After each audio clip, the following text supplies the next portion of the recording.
A big part of the Hellblade project is sharing development and being open about how we make the game. So we wanted to announce the game early on in the development process so we could share the journey with you from the very beginning.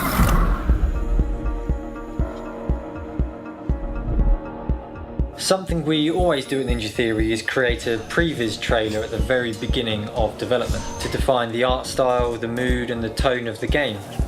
As we move through development, then the vision can change a lot, as you'll see from these examples. These videos are never intended to be seen by the public, they're just used to pitch the game to publishers, but given that we are the publisher on Hellblade, there's no real reason to hold them back.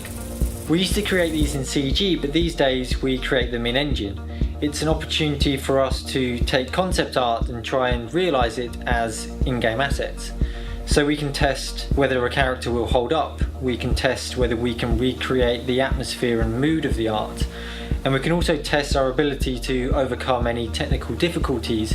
It was also an opportunity to take the tech art experiment, the performance capture tech, and the character tech that we'd been prototyping to see if it held up.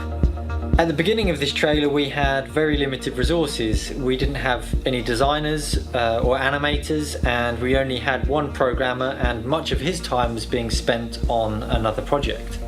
We didn't know when we were going to be staffing up the team, so we had to design the trailer around the art team that we had at the time. And this consisted of a concept artist, an environment artist, a character artist and an art director. I proposed an idea that was just focusing on revealing Senua as a character and hinting at some of the themes that surround her story. When everyone in the room is shouting, jumping, screaming and shooting, that one way to stand out is to just stand still. The idea was quickly sketched out by Mark, our senior concept artist, into storyboards, which Tamim then took and edited into a sequence. We needed a soundtrack for the trailer, and music licensing can be incredibly complicated and it can take months to get a contract signed. Luckily, in this case, we had a shortcut. A few years ago I met Danny and Emily from a band called Passarella Death Squad, and we had remained friends ever since.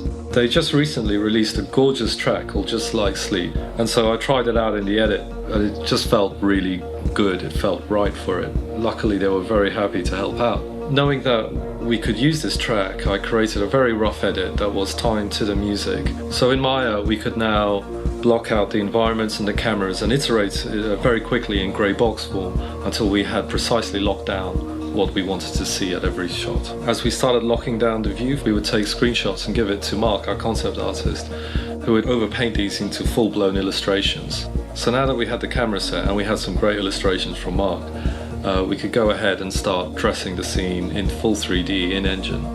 Dan set about creating the in-game assets at this point in Unreal Engine.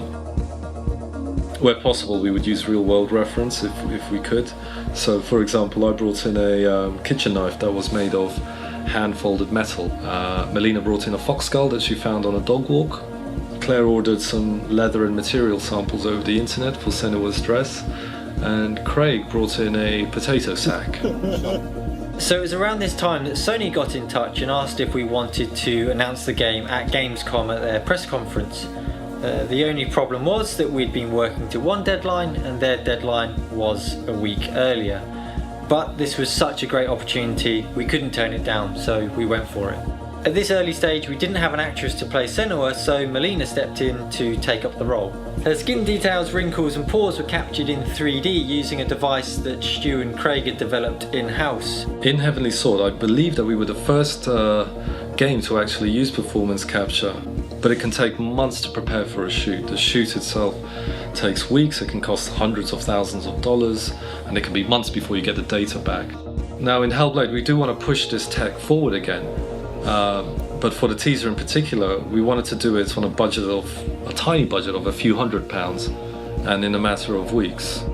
Stu and Craig worked together on a potential solution, but this was a very high-risk strategy. We didn't know if we could solve the problems and get usable data in the time we had for this teaser. So we shot all of the scenes using Melina, our video editor, as a placeholder actress, and we cut the video edit into the trailer and gave the time codes to Craig to see if he could extract the 3D data.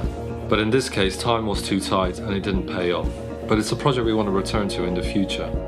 Instead, we had GTAC, a new animator, come on board, and he would rotoscope all of the scenes based on the video reference. The final step was grading, so Mark and Alex Tahaney, our company art director, overpainted a few of the frames to try and get the ideal lighting and color schemes for the trailer. These would then have to be replicated for the final trailer, both in engine by setting up lights in 3D space and in post.